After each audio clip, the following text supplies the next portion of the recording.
Alors, la paracha de Roukat, dont on va traiter ce soir, on va essayer d'être succinct, bien difficile d'ailleurs pour une paracha qui est la première mentionnée à la fin des 40 ans dans le désert. La paracha de la semaine dernière, Korach, est la dernière mentionnée au bout de la deuxième année, et là on se retrouve à la 40e année. Donc Roukat est la 40e année. Et finalement, le dialogue entre le bon Dieu et Moïse passe sous silence et beaucoup donc souligneront que le bon Dieu ne s'adresse pas à Moshe Rabbeinu, à Moïse, durant 38 ans.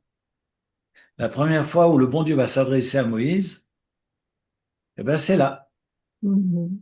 autour du bâton, la fameuse Mhm. histoire du bâton, quand Moïse vient frapper le rocher. Alors la paracha de Choukat évoque la question de la vache rousse.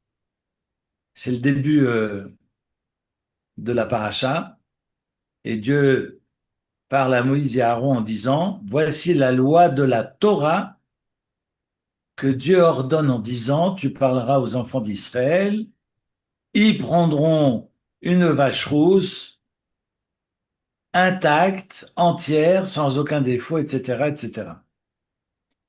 S'il fallait évoquer une loi irrationnelle pour rappeler l'importance de l'obéissance, on aurait pu évoquer la cacheroute, parce que le kasher est un chok, est une loi irrationnelle. Ou bien chatnez, le mélange du lin et de la laine.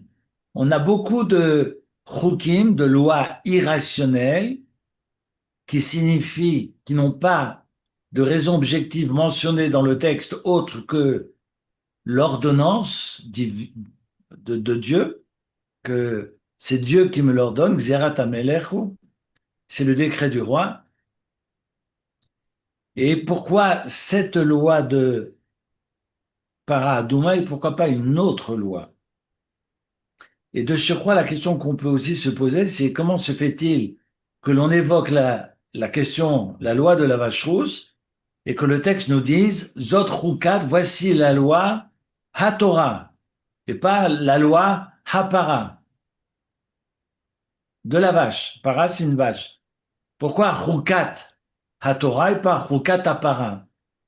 On désigne, et il ne s'agit ici que de la loi de la vache rousse, qui est une loi évidemment fondamentale, mais pourquoi la Torah, pourquoi le bon Dieu évoque le roc de l'ensemble de la Torah pour désigner uniquement celle-ci et pas une autre?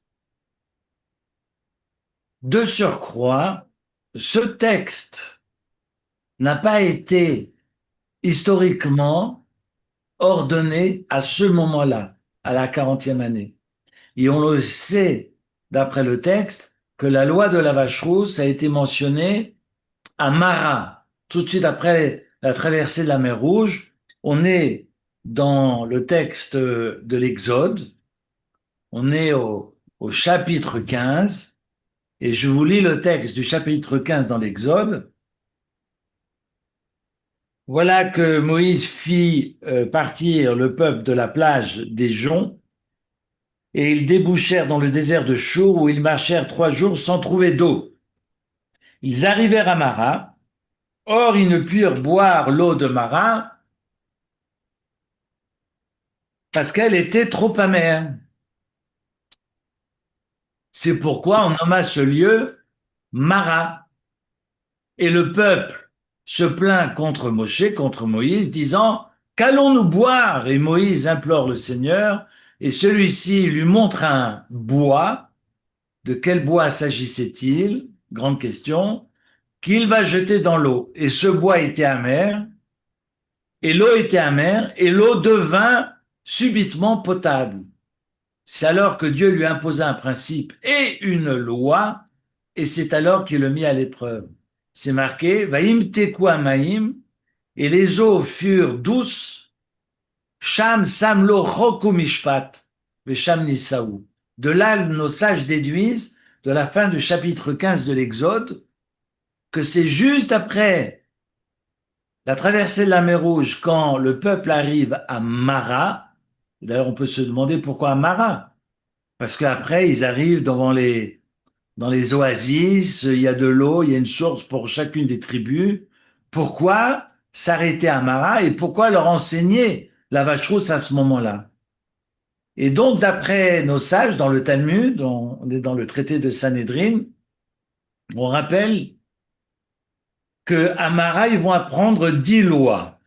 D'abord, les 7 lois noachides, dont Baté Dinim, c'est-à-dire d'ériger des tribunaux, plus 3 lois, le Kibboud Avahem, le respect des parents, le Shabbat, parce qu'il faut savoir que le Shabbat, on ne connaît pas les détails, on ne connaît pas ses restrictions. On sait qu'on chôme le Shabbat, le samedi, a été octroyé d'ailleurs grâce à Moshe Rabbeinu par Pharaon, parce que Moshe est allé voir Pharaon en lui disant, mais si tu les fais travailler 7 sur 7, ils vont pas y arriver. Ah bon, alors on va leur octroyer un temps de repos. Et à quoi tu penses? Et c'est là que, évidemment, Moshe, par pur hasard, dit, tiens, et si on leur donnait le samedi, si on leur donnait le Shabbat? C'est pour ça qu'on dit Ismar Moshe Bemat Rilko. Donc, le Shabbat est chômé par les Hébreux en terre d'Égypte, mais ils ne sont pas encore soumis aux restrictions du Shabbat, aux 39 travaux interdits. Et ils vont apprendre tout cela à Mara. Et puis la troisième, c'est la vache rousse. Rappelez-vous, le sage, le soir de Pessah, pose la question, quels sont les Edot, les Chukim et les Mishpatim que Dieu ordonne? C'est-à-dire quels sont les témoignages, quels sont les préceptes et quelles sont les lois irrationnelles que Dieu nous ordonne. La loi irrationnelle, bah, c'est la vache rousse. Et je repose la question, mais il y a d'autres lois irrationnelles. Surtout que Chatnez, bah, ça implique, ça a des applications immédiates. Maintenant qu'on endosse la Torah et le joug de la Torah, eh bien, je dois faire attention comment je m'habille déjà dans le désert. Je vais y passer 40 ans, mais il faudra que je fasse attention. Cacheroute, c'est aussi une loi irrationnelle. On aurait pu imaginer qu'Amara, Dieu enseigne, eh bien, la cacheroute, parce que les lois de la cacheroute sont des lois applicables immédiatement. Pourquoi la paradouma? Pourquoi la vache rousse? Et donc, je reprends. Chok, il s'agit de la vache rousse. Les douillottes, ben, on a Shabbat, on a Sukkot, on a toutes ces lois qui rappellent que Dieu nous a fait sortir d'Égypte et que Dieu nous a fait habiter dans les cabanes, Enson, et donc on est sur des lois qui témoignent de la création et qui témoignent que Dieu est maître de l'histoire. Et puis, on a les lois sociales, divines, et qui nous permettent de vivre ensemble, comme le respect que l'on doit à ses parents. Et donc, que ce soit les douillottes, les mishpatim et les chukim, sont enseignés à Mara, et nos sages enseignent, et je le reprends de Rav Rosenblum que j'ai entendu la semaine dernière, le fait que Dieu dise l'eau est amère, alors tu vas prendre une branche de bois, et ce bois est aussi amer, et tu vas, Vayashlech, c'est marqué, Vayashlech El Amaim, et il va le jeter dans l'eau qui est amère, Vayimteku Amaim, et les eaux vont s'adoucir, vont devenir sucrées. On pourrait penser que le sucre est l'inverse du sel, ce qui est totalement faux. Mais que l'on fasse la combinaison du sel avec le sel et que ça devienne sucré, là on est sur un miracle. Et le bon Dieu a voulu justement, dans ce moment-là, où finalement on est maître de rien et que Dieu décide que la mer et avec la mer joint à des eaux amères deviennent sucrées, eh bien c'est Dieu qui décide. Et Dieu est maître de la nature et Dieu est maître du monde. Et Dieu est maître de l'histoire. Et c'est là, dans cette force justement d'une naisse, que le bon Dieu décide de transmettre et Shabbat, et Kibboud Avaim, et Paradouma. C'est la raison pour laquelle On sait que Paradouma, qui est enseigné ici dans notre paracha, a été transmis déjà à Mara, c'est-à-dire au chapitre 15 de l'Exode, avant le Matan Torah, avant la révélation, et que ça a été amené ici parce qu'on parle de Touma et Tahara, on parle de purification, et c'est de cette purification dont on a besoin maintenant avec les événements funestes qui arrivent. Raison pour laquelle il n'y a pas d'ordre prépondérant dans le texte de la Torah, et ce texte a été adjoint à ce qui suit pour cette raison, pour ces questions de Touma et Tahara, de pureté et d'impureté. Le texte va suivre et on sait que et Myriam et Aaron décèdent, décèdent dans cette paracha de Chukat. On est à la 40e année. Et à la 40e année, le bon Dieu n'a pas parlé avec Moshe Rabbeinu depuis 38 ans. Et survient la disparition de Myriam. On est au chapitre 20, si vous avez le texte sous les yeux, et c'est marqué que les béné Israël arrivent, donc le premier mois, Chodesh Harishon, on est au mois de Nissan, dans ce désert de Tzin, et le peuple séjourne à Kadesh et décède Myriam, et Myriam est enterrée là-bas. Velo hayam maim laeda. Tout de suite, le verset 2 nous enseigne qu'il n'y a plus d'eau. Le rocher ou le puits qui les suivait s'est tari aussitôt. Plus d'eau possible pour abreuver le peuple. Vaïka alou al Moshe val Aaron. Et tout le peuple se lève contre Moshe et contre Aaron. Vayerev ha'am im Moshe vayomru lemor v'lu gavanu bigva achenu lifnei Hashem. Bref, vous connaissez évidemment toutes les plaintes, il y en a eu 10, et on est dans les dernières plaintes du peuple qui a soif, et on sait que la dernière fois que le peuple a eu soif, rappelez-vous, que va dire le bon Dieu à Moshe? On est à la fin du chapitre, on est au chapitre 17 de l'Exode. Le peuple se querelle avec Moïse en disant, donne-nous de l'eau que nous buvions. Et Moshe répond, mais pourquoi vous me cherchez querelle? Alors, pressé par la soif, le peuple murmura contre Moïse. Pourquoi tu nous as fait sortir de l'Égypte pour nous faire mourir de soif ici avec nos enfants et nos troupeaux? Et Moïse va se plaindre auprès du bon Dieu en disant, qu'est-ce que je vais faire avec ce peuple? Et peu s'en faut qu'il ne me lapide encore un peu et puis je serai sous les cailloux. Et le bon Dieu va répondre à Moshe, avance à la tête du peuple, tu t'accompagnes des anciens, tu prends ce bâton, le bâton avec lequel tu as frappé le fleuve, prends ce bâton dans la main et marche. Et je vais te faire apparaître là-bas. Inini omed lefanecha sham halatzur bechorev, que je te ferai apparaître donc là-bas sur le rocher, sur le mont Chorev, donc toujours au Sinaï, et Vikita Batsur, et tu as frappé le rocher. Vayetsu Maim Mimenu, et donc Vayatseu Mimenu Maim, Veshataha, Vayasken Moshe l'Ene Zikne Israël. Et donc les eaux vont jaillir et tu feras boire le peuple. Et ainsi fit Moïse à la vue des sages. Voyez, on est au texte, on est dans le chapitre 17, versets 5, 6, 7 de l'Exode. Et donc, c'est pas la première fois qu'on a un manque d'eau. Et la première fois, le bon Dieu dit à Moshe, tu prends ton bâton et tu frappes le rocher. D'accord? Alors, rebelote. Là, évidemment, Moshe et Aaron sont complètement dépités et ne savent pas quoi faire. Yiplu al pene vayra kavod Hashem alehem. Ils vont se jeter sur leur face, et Moïse et Aaron, et voilà que la majesté divine leur apparut. Vous vous rendez compte que le bon Dieu n'a pas parlé à Moshe jusque-là. Et le bon Dieu, enfin, j'allais dire, commence à parler. Le bon Dieu parle à ce moment-là à Moshe, et c'est la première fois que Dieu lui adresse la parole après 38 ans.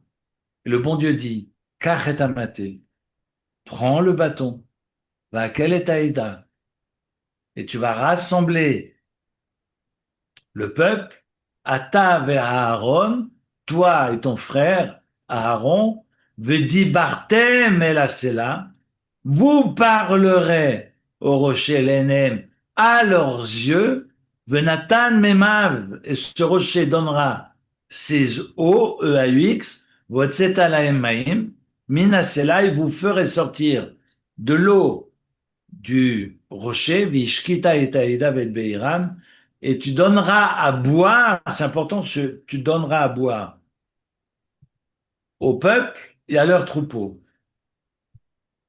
Et Moshe va prendre et abattre le bâton, Milifnia Hashem Kacher Tzivaou, de devant Dieu, comme Dieu lui avait ordonné. Dieu lui dit, tu prends le bâton. Alors il prend le bâton.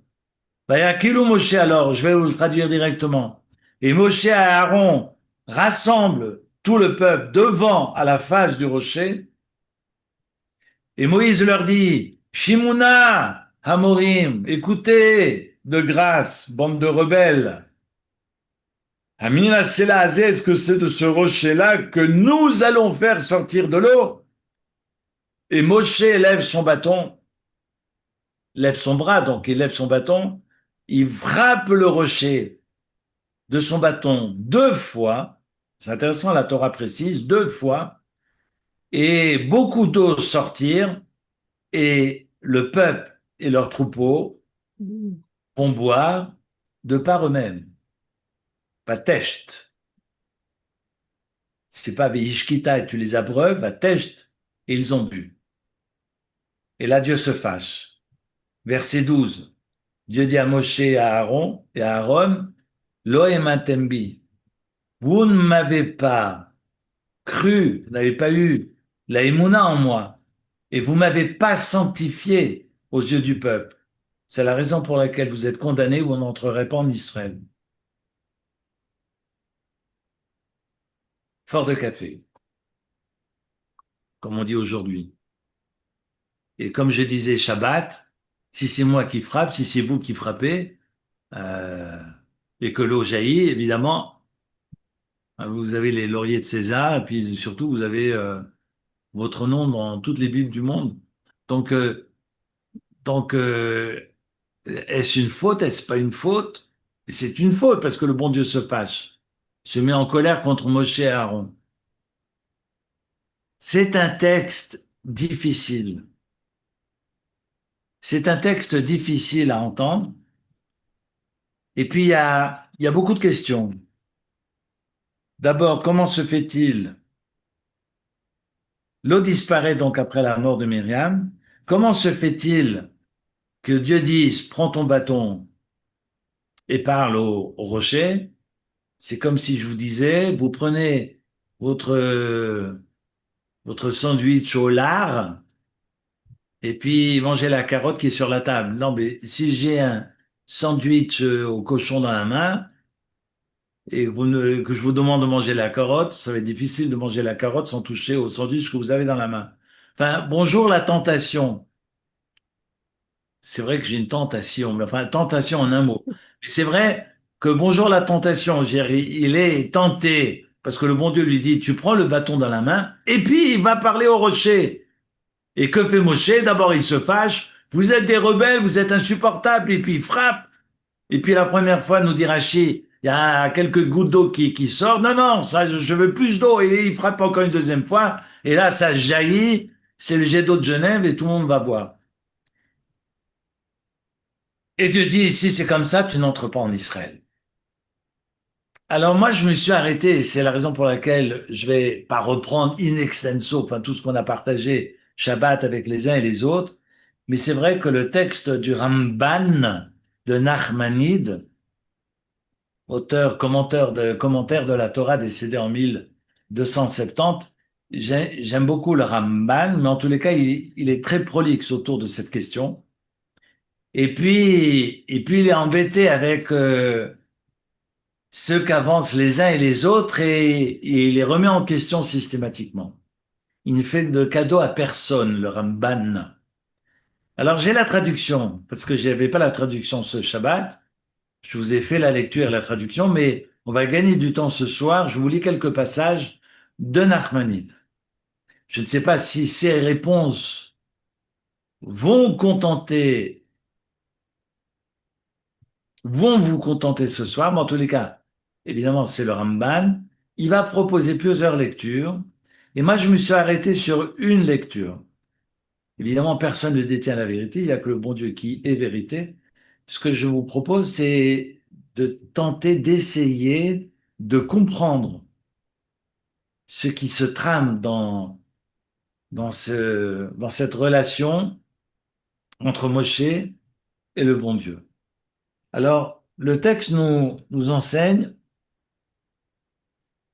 évidemment, comme le reprend le Ramban, Dieu avait ordonné vous parlerez au rocher, puis Dieu n'a pas dit vous frapperez le rocher.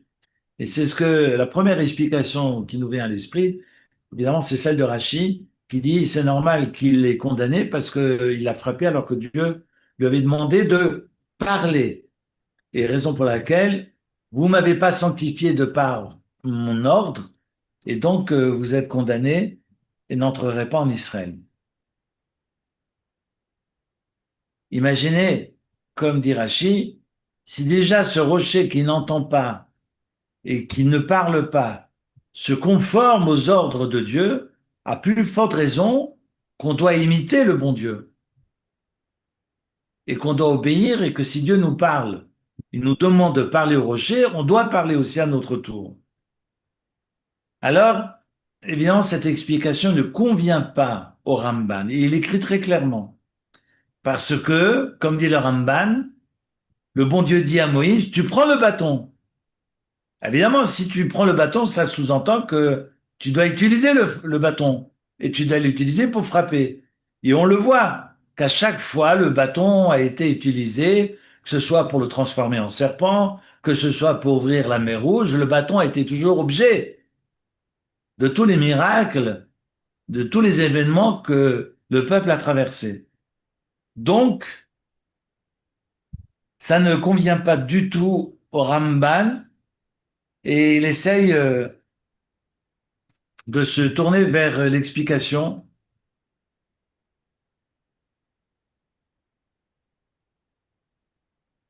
du Ibn Ezra. Et il reprend. Concernant la thèse de Rabbi Abraham Ibn Ezra a déjà été réfutée en grande partie.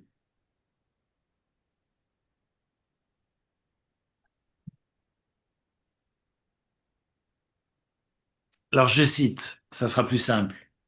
La raison pour laquelle l'eau n'est pas sortie après le premier coup a fait que Moshe Rabbeinu va frapper encore une fois. Il va frapper une deuxième fois en y mettant les intentions. Et donc il s'attache évidemment à Dieu. Et l'eau est alors sortie parce que il a effectivement cette émouna vis-à-vis de Dieu. Il en résulte que la faute réside déjà dans le premier coup et pas dans le deuxième. Si effectivement c'est le fait de frapper qui serait une faute. Mais ça ne justifie pas que Dieu déclare au sujet donc de Moshe, tu n'as pas cru en moi pour me sanctifier parce qu'il n'y a aucune preuve dans le texte qu'il a manqué de Emouna. Vu que si effectivement c'est un manque d'Emouna, comme dit le Ibn Ezra, déjà au premier coup, le bon Dieu aurait dû se fâcher. Et on parle de qui? On parle de Moshe Rabbeinu. Donc il faut juste remettre, comme dit le Ramban, la synagogue au milieu du village. On parle de Moshe Rabbeinu, le plus humble parmi les prophètes et le plus grand de nos guides. Et il poursuit avec ce qu'avance Rabbi Moshe. Quand il parle de Rabbi Moshe, évidemment, il s'agit de Maïmonide. Et Maïmonide écrit, et là évidemment, il ne souscrit absolument pas le Ramban, mais le Rambam, donc Maïmonide écrit il s'est laissé aller dans sa colère lorsqu'il va dire, écoutez donc, bande de rebelles. Et le bon Dieu s'est montré intransigeant à son égard, parce qu'un homme tel que lui ne doit absolument pas s'emporter en présence de toute la communauté des enfants d'Israël. Justement, où les circonstances sont telles que la colère, évidemment, n'est pas de mise. Et vu que Moshe Rabbeinu est un exemple et qu'on est là pour s'identifier à lui, si nos chefs s'emportent, eh ben, il n'y a pas de raison que nous nous emportions pas à notre tour. Donc, c'est ce que le Rambam écrit. Et le Rambam dit, le comportement de Moshe doit être exemplaire. Et vu qu'il s'est emporté, c'est un Chilul Hashem, c'est une profanation du nom de Dieu. Parce que les enfants d'Israël pourraient s'inspirer de toutes ces actions et de ces paroles pour réussir leur vie. Et donc, c'est une erreur monumentale que Moshe ait commis. Alors, comment montrer de la colère? Comment un tel comportement peut être autorisé? Et c'est la raison pour laquelle Dieu dira, vous vous êtes rebellés contre la parole de Dieu, contre ma bouche. Et donc, cela explique que le bon Dieu ne les laissera pas rentrer en Terre Sainte. C'est ce que le Rambam écrit. Et évidemment, il est très long d'ailleurs, ce Rambam. Et évidemment, le Ramban, le Nachmanide, ne le rejoint absolument pas dans cette explication. Il considère évidemment que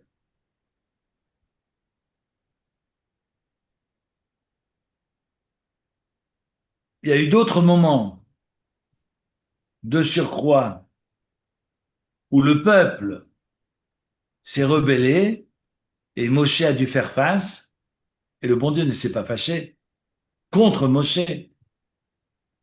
Combien de fois il a été récriminé par le peuple, que ce soit la première fois avec les eaux, que ce soit à Massa et Meriva, que ce soit lorsqu'ils se sont querellés pour la viande, pour les explorateurs.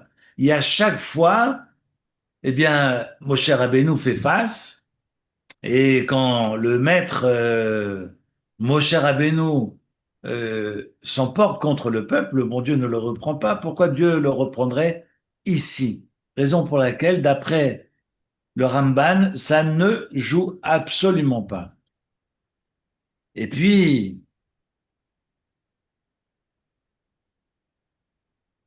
d'évoquer la question du bâton, qui pourrait être l'erreur, c'est faux. Parce qu'il dit non, plusieurs fois, le bon Dieu lui demande de prendre le bâton et plusieurs fois, le bâton est objet finalement de tous les événements qui se sont, euh, qui se sont écoulés et que Moshe soit condamné à ce moment-là ne s'explique pas de par le fait qu'il ait pris le bâton ou pas. Il va rejoindre finalement, et je saute parce que le Ramban est très très long, mais il va rejoindre l'explication de Rabbeinu Hananel. Rabbeinu Hananel, c'est un commentaire du Talmud qui a vécu au XIe siècle. Il fait partie des grands commentaires du Talmud. Je crois que c'est un des élèves du Rashba. Et il fait partie de ces commentaires que l'on retrouve dans les pages du Talmud. Quand vous ouvrez un Talmud, il y a Rashi, il y a Tosfot, il y a toujours Rabbeinu Hananel. Il n'est pas sur tous les textes talmudiques, mais la majorité des traités talmudiques font apparaître dans leur page de base et pas dans les commentaires qui sont à l'arrière, le texte de Rabbeinu Hananel. Alors pourquoi je parle de Rabbeinu Hananel? Parce qu'il écrit que finalement, le péché de Moshe Rabbeinu et de Aaron réside dans leur déclaration. Regardez le texte. Il dit, depuis ce rocher, ferions-nous sortir pour vous de l'eau? Or, ils auraient plutôt dû dire, est-ce que c'est depuis ce rocher que le bon Dieu fera sortir Mhm. de l'eau pour vous? Mhm. Et le fait que Moshe Rabbeinu dise, nous ferons Notsi et pas Yotsi, que Dieu fasse sortir, est une erreur pour Rabbeinu Hananel. Vous voyez que chacun essaie de trouver la réponse à la condamnation. Parce que qui sommes-nous d'ailleurs pour juger? Mhm, mhm. Et comment pourrions-nous comprendre que finalement Moshe soit interdit, ne puisse entrer en terre d'Israël parce que il a pris son bâton pour faire boire le peuple? C'est incompréhensible. Oui, Rabbeinu Hananel imagine que finalement la question c'est la déclaration du peuple, la déclaration de Moshe, la déclaration de Moshe, pardon. Et donc, quand on voit que Moshe dit, depuis ce rocher ferons-nous sortir de l'eau, au lieu de dire que c'est Dieu qui fera sortir de l'eau, à la manière dont il s'était déjà exprimé par le passé, comme quand Hachem vous donne le soir de la viande pour manger, le matin de la manne pour manger, à chaque fois, pour tous les miracles, eh bien, dans l'expression, dans la formulation de Moshe, Dieu attribue le miracle au ciel. Et là, évidemment, c'est c'est un problème pour Rabbeinu Hananel, et c'est ainsi que le Ramban essaye d'arranger ses propres bidons, parce qu'il essaye de trouver finalement une explication qui lui sied. C'est celle qu'il va rejoindre, c'est celle de Rabbeinu Hananel. Si vous avez effectivement ce texte, parce qu'il y a des éditions françaises maintenant qui sont imprimées sur le Ramban, c'est un Ramban immense, et évidemment qui n'est pas simple à comprendre, et qui essaye de finalement de survoler toutes les explications apportées autour de cet épisode. J'ai deux explications que j'aimerais rajouter et que j'ai déjà partagées avec certains d'entre vous. La première, c'est celle de Rav Shaul David Bochko. Le fait que le bon Dieu dise au début, tu prends le bâton et tu parles au rocher pour qu'il donne ses eaux. Et Veishkita et Taïda, regardez à la fin du verset 8. Veishkita et Taïda vet Beiram. 1, 2, 3, 4, 5, les cinq derniers mots du verset 8 du chapitre 20, hein, on est d'accord. Et tu feras boire, tu abreuveras le peuple et leurs troupeaux et leur bétail. Ce n'est pas la même chose que ce que Moshe fera. Vayachet Sela, au verset 11, il frappe le rocher par deux fois. Il en sortit de l'eau en abondance et la communauté et les bêtes en burent. C'est-à-dire que le peuple va boire de lui-même. Et le Rabochko écrit, attention, Myriam était leur mère spirituelle, mais en tous les cas, toute l'affection et tout l'accompagnement de Myriam est tel que maintenant qu'elle est disparue, tu ne peux pas livrer le peuple à lui-même sans être dans cet accompagnement, dans cette transition. On voit bien que Myriam donnait à boire. Myriam était un peu cette maman de tout un chacun. Et tu dois être dans ce mouvement, tu dois être dans cet élan vis-à-vis du peuple. Tu peux pas les autonomiser comme ça d'une seconde à l'autre, c'est pas possible. Dans la cruauté du deuil. Il va falloir que tu leur donnes à boire. Et il les laisse livrer à eux-mêmes, et le peuple va boire tout seul. Et là, le bon Dieu dit non, ça joue pas, c'est pas ce que je t'ai demandé. C'est une lecture, c'est celle de Rav Shaul Levi Bochko. Je vous ai proposé la lecture de Rashi, je vous ai proposé la lecture dans la mesure où j'ai compris, hein, ça c'est encore une autre question. Mais celle de Rashi, celle de Maïmonide, celle du Ramban et celle de Rabbeinu Hananel, celle de Rav Shaul Levi Bochko. Certains vont écrire. Et ça a été une grande discussion avec mon père de mémoire béni quand on étudiait ce texte.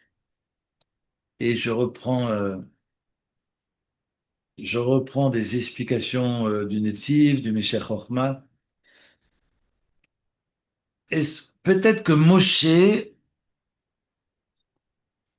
envie de lâcher la main à son enfant, qui est le peuple d'Israël. Après 40 ans de pérégrination, de maturation dans le désert, il est peut-être temps que le peuple devienne adulte et vole de ses propres ailes. De deux choses l'une. Soit c'est le petit oiseau qui s'envole, soit c'est le parent qui pousse. C'est un geste enfin, je ne souscris pas forcément quand je vois des parents qui lâchent leur enfant dans l'eau et leur disent, bah, c'est la même manière pour qu'ils apprennent à nager.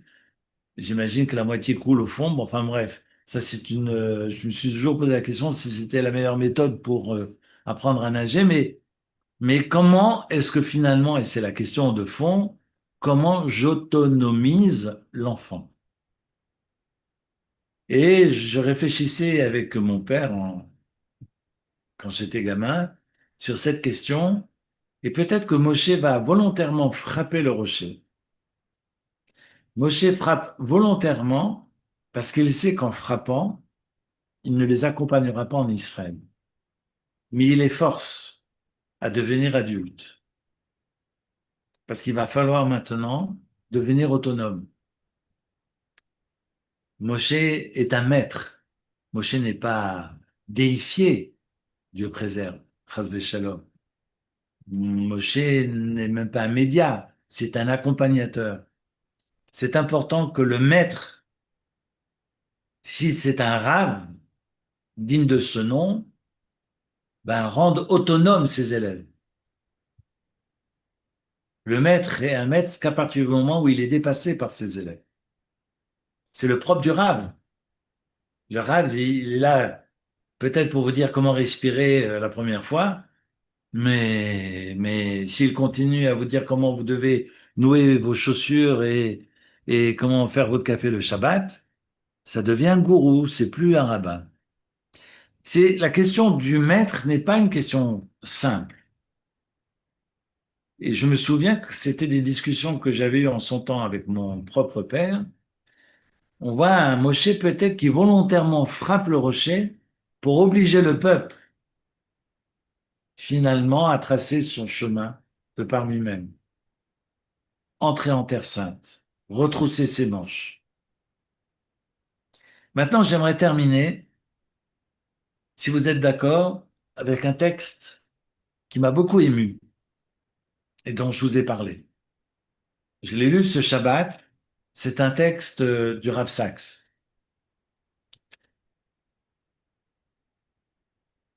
qui, après avoir perdu son propre père, était retourné et qu'il a eu un mal fou à faire son deuil. Il écrit lui-même que pour accompagner les endeuillés dans ces communautés juives en Grande-Bretagne, euh, enfin, c'est facile de parler et de vouloir consoler les autres quand on n'a pas vécu le deuil. Et quand il va perdre son père, il écrit, je cite, je ressentis un véritable trou noir existentiel, un vide au cœur de l'être qui engourdissait mes sens, me laissant incapable de dormir ou de me concentrer, comme si finalement la vie se déroulait à une grande distance et que j'étais spectateur qui regarde un film flou dont le son a été coupé. Il est complètement dérouté. Alors c'est vrai que la gestion des émotions, je déteste d'ailleurs ce vocable de gestion parce que ce ne sont pas des tableaux Excel hein, que l'on gère comme les banquiers derrière leur écran. Aujourd'hui, nous allons gérer quelques émotions. Alors, je vais en vendre. Non, les émotions, on les accueille, on vit avec, on essaye de vivre avec, mais de parler de gestion, et c'est un peu le discours qu'on entend souvent dans les entreprises aujourd'hui, pour moi, est un terme inapproprié. Mais en tous les cas, ce n'est pas dans la Torah qu'on nous apprend à, à gérer les émotions. Et le Sefer HaChinuch écrira d'ailleurs que que le cœur suit l'acte et que les émotions finalement suivront les actes et que ce sont les actes qui façonnent et qui nous aident finalement à accueillir ces émotions et à les accompagner. Il ne s'agit évidemment pas de s'asseoir dessus, il s'agit de les accueillir et de vivre avec et d'apprendre à vivre avec. Mais la Torah insiste tout le temps, tout le temps, tout le temps sur les actes. C'est pour ça que même les actes autour du deuil, d'ailleurs c'est pas le texte de Sachs-là que je partage avec vous, et je pense évidemment à ces thèses de Kupfer-Ross sur les étapes du deuil, on voit bien que ce sont des étapes pratico-pratiques et que c'est très empirique et c'est en étant dans les actes qu'on va mieux gérer, en tous les cas qu'on va mieux embrasser ces émotions et qu'on va pouvoir vivre avec. La Torah a toujours été finalement cette théorie de la pratique, ou plutôt la religion de la pratique, la religion de l'acte. Les mitzvot, c'est ça. C'est pas un but, mais c'est ce qui va nous aider à avancer. Et ces émotions, sans les mitzvot, eh bien, elles sont peut-être difficiles, si je pense à ce texte du Sefer Achinu, seront peut-être difficiles à appréhender. Alors, je reprends le texte du grand Abba Sachs. Et lui, il écrit que c'est à ce moment-là, quand il a perdu son père, qu'il va comprendre ce passage avec Moshe et Aaron. Un épisode qui est frappant et Moshe évidemment commet cette erreur, bien que Dieu fasse jaillir de l'eau du rocher, il va infliger à Moshe et Aaron une sanction insoutenable, vous n'entrerez pas en Terre sainte. Et le Rav Sachs, et je vous le résume, va écrire, eh bien, Moshe a perdu sa sœur. Et Moshe vient de perdre sa sœur. Et si on sait qui est sa sœur et ce que représente sa sœur,